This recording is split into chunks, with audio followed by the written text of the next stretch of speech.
صدقے کے پیسے کیا جانور کو کھلا سکتے ہیں؟ کیا صدقے کے پیسے سے پالتو جانور کو کچھ کھلا سکتے ہیں؟ ارباز خان، اتر پردیش، یو پی، ہمارے ملک سے ہیں بھائی، ہمارے باپ دادا کے۔ جناب ارباز خان، دیکھو صدقے کے پیسوں کا مطلب دو ہوتا ہے۔ ایک تو یہ کہ آپ کو کسی نے پیسے دیے کہ یہ صدقے کے پیسے ہیں، کہیں مستحق کو دے دینا، تو اس میں تو انسانوں ہی کو دینا پڑے گا، کیونکہ جب لوگ کسی کو وکیل بناتے ہیں، پیسے دیتے ہیں کہ آپ نے یہ صدقہ کرنا ہے، تو ان کا بنیادی مقصد انسان ہی ہوتا ہے۔ اور جو آپ کو کسی چیز کا وکیل بنائے تو وکیل کے لیے جائز نہیں ہے کہ وہ موکل کی خلاف ورزی کرے۔ عرف میں انسانوں ہی کو صدقہ کرنے کو صدقہ کہا جاتا ہے۔ تو جب کوئی آپ کو پیسے دے صدقہ کرنے کے لیے، تو آپ وہ کسی جانور پہ، پالتو ہو یا غیر پالتو ہو، صدقہ نہیں کر سکتے۔ البتہ اپنی رقم جب آپ صدقہ کرنا چاہیں، یا کوئی شخص آپ کو فل اتھارٹی دے، پراپر، آپ اس سے پوچھیں کہ بھئی یہ جو تم مجھے صدقے کی رقم دے رہے ہو، اگر میں جانور کو کھلا دوں، وہ اجازت دے دے کہ ہاں جانور کو بھی کھلا سکتے ہو، پھر تو ٹھیک ہے۔ لیکن جب تک صراحتاً اس سے اجازت نہ لی جائے، آپ جانور کو نہیں کھلا سکتے۔ اور ایک رقم وہ ہوتی ہے جو اپنی رقم ہوتی ہے، آپ صدقہ کرنا چاہتے ہیں، تو اگر آپ نے صدقے کی نظر مانی تھی یا منت مانی تھی کہ میرا فلاں کام ہو گیا تو میں صدقہ کروں گا یا کروں گی، یا ویسے ہی اپنے اوپر واجب کیا بھئی میں صدقہ کروں گی، تو وہ بھی انسانوں پہ ہی کرنا پڑے گا، جانوروں پہ نہیں ہو سکتا۔ لیکن اگر ویسے ہی کبھی خیال آ گیا صدقہ کرنے کا نیکی کی نیت سے، تو وہ جانوروں کو بھی کر سکتے ہیں، انسانوں کو بھی، لیکن بہرحال انسان کو جانور پہ فضیلت ہے، پہلی ترجیح انسان ہی کی ہونی چاہیے۔ ہاں کوئی جانور بہت ہی بیچارہ، جیسے حدیث میں آتا ہے کہ ایک کتا پیاس سے کیچڑ چاٹ رہا تھا، تو ایک شخص کو ترس آیا، وہ کنویں میں اترا، موزے میں پانی بھر کے لا کے اس کو پلایا، تو اللہ تعالیٰ کو اس کا عمل پسند آیا اور اللہ نے اس بیس پر اس کی بخشش کر دی۔ تو وجہ کیا تھی؟ وہ کتا بے انتہا پیاسا تھا۔ تو اگر کوئی جانور آپ کو ایسا نظر آئے جو بہت زیادہ بھوکا ہو، بہت زیادہ پیاسا ہو، اس کو کئی دنوں سے کچھ ملا نہ ہو، تو پھر اس پہ تو خرچ کرنا چاہیے، اس کو تو دینا چاہیے تاکہ وہ اس اذیت سے نکلے، بلکہ ایسی صورت میں تو شاید واجب بھی ہو، کیونکہ اس طرح سے کوئی جانور بھوک سے تڑپ کے مر رہا ہو اور آپ کے پاس اس کو اس تکلیف سے بچانے کا انتظام ہو، تو یہ بھی ایک نوعیت کا ظلم ہے اللہ کی مخلوق پر کہ آپ اس کی مدد نہیں کرتے۔ مجھے یاد ہے ایک دفعہ ہمارے گھر میں کہیں بلی جو ہے وہ چھت پہ چڑھ گئی، اب وہ چڑھ تو گئی، اترنا نہیں آ رہا، اس کو اترنے کا سمجھ میں نہیں آ رہا۔ اب ہم بہت ایک دن سے دیکھ رہے تھے کہ میاؤں میاؤں کی آوازیں آ رہی ہیں، تو میں نے پھر سوچا کہ یار یہ اتنی دیر سے آوازیں کہاں سے آ رہی ہیں، دیکھنا تو چاہیے۔ لوگ ایسے موقع پہ کیا کرتے ہیں، بھائی چھوڑو بلی ہے چیخنے، تو ہم کیا کریں، لیکن کیا ہے اوپر چھت پہ دھوپ بھی ہے، کھانے کا کوئی انتظام نہیں ہے، وہ بلی بیچاری، بعد میں ہمیں پتہ چلا کہ وہ 2 دن سے چھت پہ ہی ہے۔ وہ اب ظاہر ہے اگر ہم اس کو نہ دیکھیں تو وہ تو بھوک پیاس سے تڑپ تڑپ کے مر جائے گی وہ وہیں پہ، کیونکہ چھت سے اترنے کا کوئی انتظام نہیں تھا، اور نہ وہاں کوئی اس کے لیے رزق کا، کوئی روٹی کا، کوئی کسی بھی چیز کا انتظام تھا۔ تو ایسے موقع پہ پھر انسان کی ذمہ داری بنتی ہے کہ وہ دیکھ رہا ہے اپنی آنکھوں سے کہ ایک جانور ایک پھنس گیا ہے کسی مصیبت میں، تو اس کو چاہیے کہ اس عذاب سے اس کو نکالے، کیونکہ یہ تھوڑی تکلیف نہیں ہے، تو بہت زیادہ تکلیف ہے۔ تو ایسے موقع پہ اس کی مدد کرنا، پھر اللہ کا شکر ہے ہم نے کی، وہ سیڑھیاں وغیرہ لگا کے اوپر چڑھے، اس کو کسی طرح نیچے اتارا تاکہ وہ پھر اس کو کھلایا۔ اس کو مجھے یاد ہے جب اس کو گوشت کی بوٹیاں ہم نے ڈالیں، جس طرح سے اس نے کھائی، اور وہ کیسے، یعنی جیسے مرتبہ ایک بھوکے کو آپ کوئی چیز دے دیں، تو مجھے بڑا سکون ملا ایک روحانی کہ یار اللہ نے ہمارے ذریعے سے ایک کہ مصیبت زدہ مخلوق پر اللہ نے مدد کی۔ اگر ہم وہ میاؤں میاؤں کی آوازیں آنے دیتے کہ چھوڑو دیکھ ہمارا ہیڈک تھوڑی ہے، تو میرا خیال ہے کہ یہ گناہ ہوتا ہے یہ جانور پہ ظلم کرنے کا۔ تو آپ اس کو نہ بھی کھلائیں، کم از کم ایسی مصیبت سے نکال تو دینا، کھانا تو وہ خود تلاش کر لے گی، جانور ہے، شہر میں رہ رہا ہے، کوئی قحط زدہ علاقوں میں تو نہیں ہے، مل جائے گا اس کو، لیکن اتنی ذمہ داری کم از کم بنتی ہے کہ جانور پر آپ اتنا احسان لازمی کریں کہ کسی عذاب میں، تکلیف میں ہے تو اس کو نکالیں اس سے۔ ہاں اب یہ ہے کہ بعض ملکوں میں تو بہت زیادہ غلو ہوتا ہے کہ بیمار جانوروں کے وہ سڑک سے اٹھا کے علاج کر رہے ہوتے ہیں، تو اس تکلف کی ضرورت نہیں ہے۔ بیماری جانور تو مریں گے، ظاہر ہے بیماریوں سے مریں گے۔ میں نے دیکھا ہے یوٹیوب پہ کلپ تھا کہ ایک بچی کو شوق ہے، وہ بلیوں، جہاں بھی کوئی بیمار بلی نظر آئے گی، کوئی کسی بھی طرح سے کوئی سڑک پہ کوئی بیمار نظر آ گئی، کوئی زخمی نظر آ گئی، تو اس کو اٹھا کے اپنے گھر میں لا کے اس نے ایک پورا ہسپتال بنایا ہوا ہے، اور بلیوں کی فوج گھر میں جمع کی ہوئی ہے۔ تو انسان کے لیے میرا خیال ہے یہ کام قابل تعریف نہیں ہے، کیونکہ اتنی زیادہ جانور کی ٹینشن لینا، آپ کے پاس زندگی محدود ہے، تو محدود زندگی میں انسان کو چاہیے کہ وہ کام کرے جس کا انسانیت کو فائدہ ہو۔ آپ کے پاس انسانیت کی خدمت کا بھی موقع ہے، جانور کی خدمت کا بھی موقع ہے، تو انسانیت کی خدمت کو آپ جانور پہ ترجیح دیں۔ کتنی بلیوں کو آپ جمع کر لو گے اپنے گھر میں، اور ان کا فائدہ کیا ہوگا؟ جانور کی زندگی بذات خود مقصود نہیں ہے، اور تو اب کسی جانور کا ایکسیڈنٹ ہو گیا تو ہو گیا، اب اس کو تھوڑی کہ ہسپتال لے کے جائے، بلی کو آپ ہاسپٹل لے کے جا رہے ہیں، اس کا علاج کر رہے ہیں، اتنی ٹینشن میں آپ کسی انسانوں میں کسی غریب کا علاج کر لیتے۔ لوگ ایسے موقع پہ کمنٹس کرتے ہیں کہ بھائی مفتی صاحب جو ہے جانوروں کی خدمت سے روک رہے ہیں، رحم سے روک رہے ہیں۔ ہم آپ کو جانوروں کے پر رحم سے نہیں روک رہے، ہم کہہ رہے ہیں آپ کے پاس ٹائم کم ہے، مقابلہ سخت ہے، کمپٹیشن جب ہوتی ہے تو اچھے سے اچھے کو ترجیح دی جاتی ہے، تو آپ یہ کام جو ہے نا انسانوں کی خدمت میں آپ خرچ کریں، اتنی صلاحیت اتنا ٹائم انسانوں کے لیے خرچ کریں آپ، کیونکہ انسان مقصد کائنات ہے، یہ جانوروں کو تو اللہ نے بنایا انسانوں کے لیے، تو بہت زیادہ اس میں ٹینشن لینا یہ ٹھیک نہیں ہے۔ اس میں یعنی پہلے انسانوں کو فوکس کریں آپ۔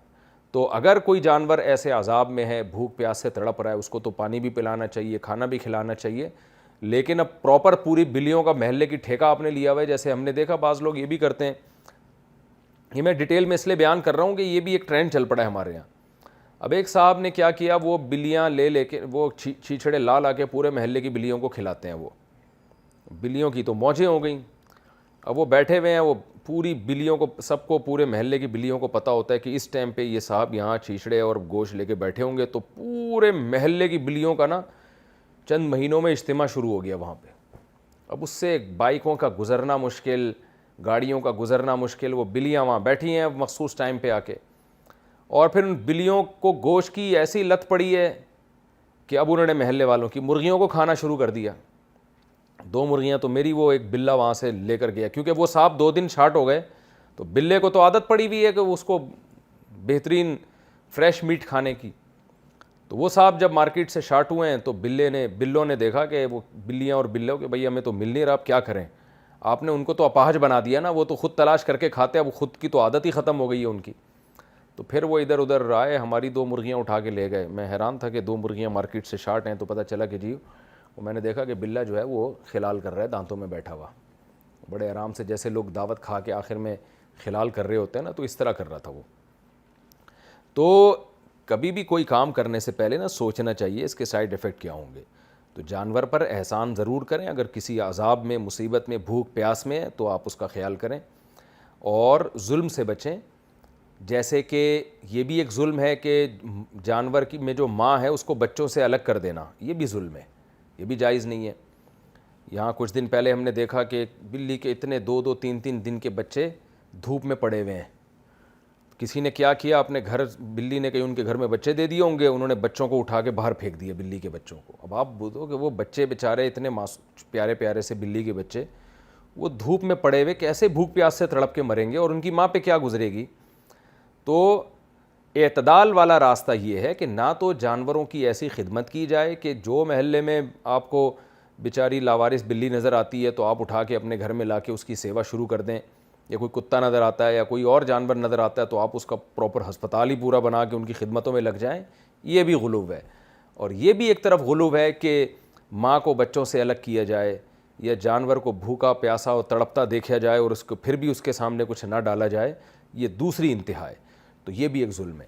اچھا، اس میں ایک ظلم یہ بھی ہوتا ہے جو لاشعوری طور پر ہوتا ہے جانوروں پہ، وہ ظلم یہ ہوتا ہے کہ لوگ جب 2-3 مہینے کے لیے گھر سے باہر جا رہے ہوتے ہیں، تو ایسے واقعات آئے ہیں میرے سامنے کہ بلی گھر کے اندر موجود ہے اور محترم نے لاک لگا دیا اور 3-4 مہینے کے لیے بیرون ملک چلے گئے، واپس آئے تو دروازہ کھولا تو وہ بلی بھوک پیاس سے تڑپ کے اندر مری ہوئی تھی۔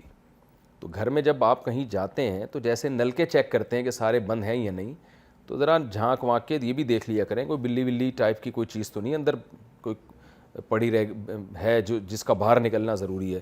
تو یہ ظلم بھی ہوتا ہے بعض دفعہ جانوروں پر۔ تو اعتدال کی راہ اختیار کریں۔ خلاصہ کہ نہ تو ظلم کریں جانوروں کے اوپر، اور بہت شدید اذیت میں ہو، بھوک پیاس کی تکلیف میں ہو تو وہ تکلیف ضرور دور کریں۔ جانوروں کے بچوں کو ماں سے الگ نہ کریں، اور دوسری طرف اتنی بڑھ چڑھ کے خدمت بھی نہ کریں کہ وہ راستے میں کہیں بیچارہ بیمار پڑا ہوا ہے تو آپ اس کو سول ہاسپٹل لے کے جا رہے ہیں یا ایسی خدمتوں میں لگ جائیں. تو یہ بھی ایک طرف میں سمجھتا ہوں زیادتی ہے. اعتدال والی رائے اس میں اختیار کرنی چاہیے. اچھا یہاں ایک اور بات بھی ہے, جب جانور انسان کو تکلیف دے رہا ہو تو اسے مارنے میں, قتل کرنے میں پھر کوئی گناہ نہیں ہے, بلکہ حدیث سے ثابت ہے. کراچی میں کتوں کا ریشو بہت زیادہ ہو گیا ہے. میں جانتا ہوں لوگوں کی ٹانگیں ٹوٹ رہی ہیں, بائکوں سے گر رہے ہیں, کتے کاٹ رہے ہیں لوگوں کو, پاگل ہو رہے ہیں. ہسپتالوں میں جا کے آپ دیکھیں. لیکن کیا ہے کہ گورنمنٹ نے پابندی لگائی ہوئی, آپ کتا مار نہیں سکتے. تو یہ کتا پن ہے, میں کہتا ہوں یہ بہت حماقت کی بات ہے کہ آپ جانوروں کے حقوق کا خیال کر رہے ہو, انسانوں کا خیال نہیں کر رہے. تو ایسے موقع پہ ان کتوں کو قتل کرنا یہ واجب ہے. تو نہیں کریں گے تو گناہ گار ہوں گے آپ. تو حکومت کو چاہیے کچھ ایکشن لے, اور کچھ یہ جو این جی اوز نے ایک شوشہ چھوڑا ہوا ہے کہ نہیں جی کتے نہیں مارنے, یہ پاگلوں والی حرکتیں ہیں. اتنا بیوقوف, اتنی پاگلوں والی باتیں تو گدھا بھی نہیں کرتا, کتا بھی نہیں کرتا. تو اتنا زیادہ لوگوں کو نقصان ہو رہا ہے اس سے, اور گورنمنٹ اس میں اپنی ذمہ داری پوری نہیں کر رہی ہے. تو اگر کوئی جانور بہت زیادہ تنگ کر رہا ہے تو بھی آپ اس کو مار سکتے ہیں. جیسے بعض لوگ پرندے پالتے ہیں, بلیاں آ کے بار بار کھا رہی ہیں اس کو, تو بلی کو مارا جا سکتا ہے. اور لیکن اس میں یہ کہ مارنے کا وہ طریقہ اختیار کیا جائے جس میں جانور کو تکلیف کم سے کم ہو. تو خلاصہ یہ جو آپ نے اصل سوال تو پوچھا تھا, صدقے کے پیسے جانور کو کھلانا. تو اپنے ذاتی پیسے آپ جانور کو بھی کھلا سکتے ہیں, چارہ خرید کے انسانوں کو بھی کھلا سکتے ہیں. تو اگر آپ کا پالتو جانور ہے, نہیں کھلایا کمزور ہو جائے گا, تو وہ تو ویسے ہی کھلایا جاتا ہے, اس کو ثواب اس میں بھی انشاءاللہ ملے گا. لیکن یہاں بھی جب آپ کے پاس آپشن ہو تو انسانوں کو ترجیح دیں جانوروں پر. اسی سے یاد آئے, یہ لوگ کبوتروں کے لیے دانے رکھتے ہیں, گھر میں روٹیاں رکھتے ہیں کہ کبوتر آ کے کھائیں گے. تو کبوتروں کا تو خیال کیا جا رہا ہے, محلے پڑوس والوں کا خیال نہیں کیا جا رہا ہوتا. کبوتروں کے غول آ رہے ہوتے ہیں, بیٹیں کر رہے ہوتے ہیں, دیواریں گندی کر رہے ہیں. کبوتر کی بیٹ میں خاص قسم کی بیماری سانس کی پھیلتی ہے, اس میں جرمز ہوتے ہیں, جراثیم ہوتے ہیں. تو میں جہاں رہا کرتا تھا ان مالک مکان نے بھی یہی کیا ہوا تھا کہ وہ ٹوکرا, وہ برتن رکھ دیتے تھے جس میں کبوتر آ کے کھاتے تھے. اب کبوتروں نے وہاں ڈیرے لگا لیے, وہ بیٹیں گر رہی ہیں گھر کے اندر, گندگی ہو رہی ہے. تو بھائی کبوتروں کو شہر کے اندر دانہ ڈالنے کی کیا ضرورت ہے؟ کبوتر نکلتے ہیں, کراچی ہے, اتنا اللہ نے رزق دیا یہاں, وہ مل جائے گا ان کو دانہ. تو آپ کیوں خامخواہ میں ایک لوگوں کے لیے ایک ٹینشن کھڑی کر رہے ہو بھائی؟ تو یہ غلط بات ہے. پہلے انسان ہے, اس کے بعد جانور ہے.